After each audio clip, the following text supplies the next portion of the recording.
સુરત શહેરમાં સ્થાનિક સ્વરાજ્યની ચૂંટણીને લઈને વહેલી સવારથી જ મતદાનનો ઉત્સાહ જોવા મળ્યો હતો। આ વચ્ચે રાજ્યના નાયબ મુખ્યમંત્રી હર્ષ સંઘવી પણ મતદાન કરવા પહોંચ્યા હતા।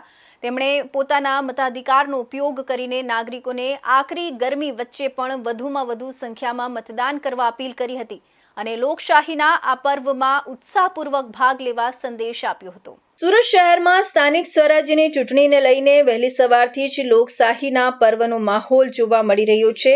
આ વચ્ચે રાજ્યના નાયબ મુખ્યમંત્રી હર્ષ સંઘવી પોતાની પત્ની સાથે મતદાન કરવા પહોંચ્યા હતા।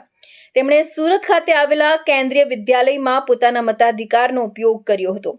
વહેલી સવારે જ મતદાન મથક પર પહોંચેલા હર્ષ સંઘવીએ મતદાન પ્રક્રિયામાં ભાગ લઈને લોકશાહીના પર્વમાં સક્રિય હાજરી નોંધાવી હતી। આ દરમિયાન મતદાન મથક પર લોકોમાં ઉત્સાહનો માહોલ પણ જોવા મળ્યો હતો। મતદાન બાદ હર્ષ સંઘવીએ નાગરિકોને સંદેશ આપતા જણાવ્યું હતું કે આકરી ગરમી હોવા છતાં દરેક નાગરિકે પોતાના મતાધિકારનો ઉપયોગ કરવો ખૂબ જરૂરી છે। લોકશાહી મજબૂત બનાવવા માટે મોટી સંખ્યામાં લોકો મતદાન કરે તે સમયની માંગ છે તેવી અપીલ પણ તેમણે કરી હતી। આ સાથે જ હર્ષ સંઘવીએ એક રાજકીય નિવેદન આપતા જણાવ્યું હતું કે ગુજરાત અને ગુજરાતના નાગરિકોને બદનામ કરનારા લોકોને 100% હિસાબ આપવા માટે ગુજરાતના નાગરિકો સંપૂર્ણ સજ્જ છે।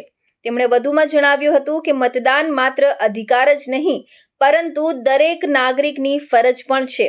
લોકશાહી પર્વમાં ઉત્સાહપૂર્વક ભાગ લઈને શહેરના વિકાસ માટે યોગ્ય પ્રતિનિધિ પસંદ કરવો જોઈએ। તેમણે વિશ્વાસ વ્યક્ત કર્યો કે સુરતના નાગરિકો વિકાસના મુદ્દાઓને ધ્યાનમાં રાખીને યોગ્ય નિર્ણય લેશે અને મોટી સંખ્યામાં મતદાન કરીને લોકશાહીને મજબૂત બનાવશે। લોકશાહીનો આ સૌથી મોટો પર્વ સ્થાનિક સ્વરાજ્ય 2026ની ચૂંટણીની આજે મતદાનની શરૂઆત વહેલી સવારથી થઈ ચૂકી છે।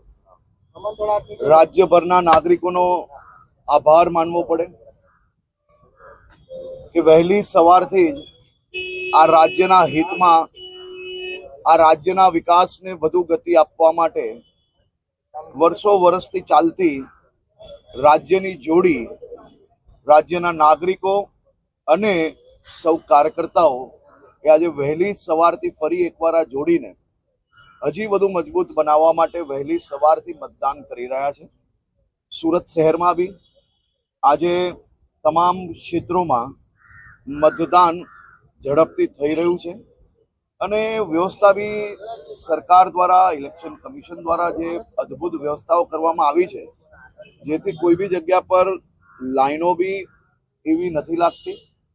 સાથે સાથે ગરમી હોય તો ORS થી લઈને પાણીથી લઈને છાશ લીંબુ પાણી આ બધી જ વ્યવસ્થાઓ જે અલગ અલગ જગ્યા પર કરવામાં આવી છે જેથી સીધો મતદાતાઓ જે આવે તેને એનો લાભ મળી શકે અને કોઈ બી પ્રકારની અગવડતા એને ના પડે।